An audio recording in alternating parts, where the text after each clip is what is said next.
Un jour, elle a remarqué qu'il manquait une de ses poules au poulailler.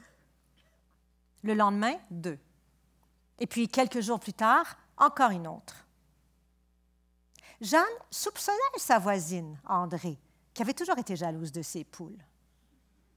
Mais même en multipliant les précautions et en surveillant de très près les allées et les venues de sa voisine, elle n'a jamais été capable de l'attraper la main dans le sac.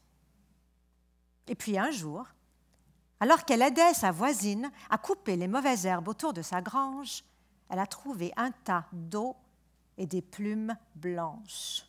Et là, elle avait la preuve, parce que les poules de sa voisine, elles étaient grises.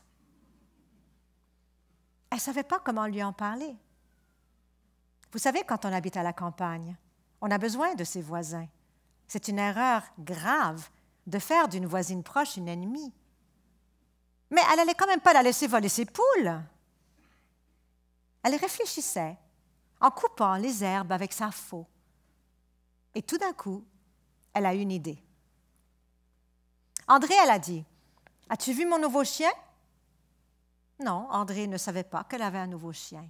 Je suis allée chercher au village Anishinaabe. Il y a quelqu'un qui volait mes poules. J'avais besoin d'un chien de garde.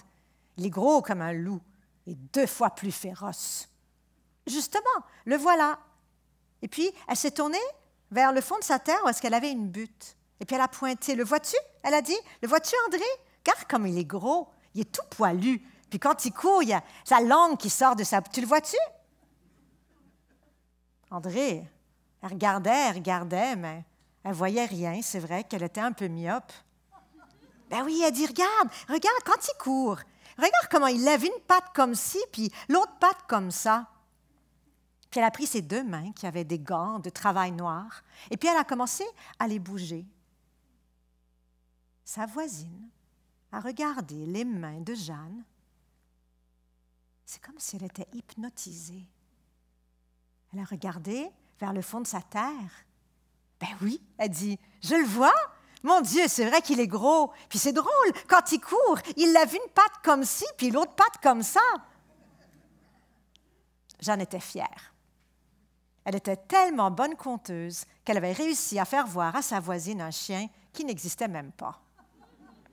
Bon, elle a dit, maintenant que tu l'as vu, tu resteras loin. Il est très féroce, tu sais. Puis je ne voudrais pas qu'il te prenne pour une voleuse de poules, hein, ma voisine.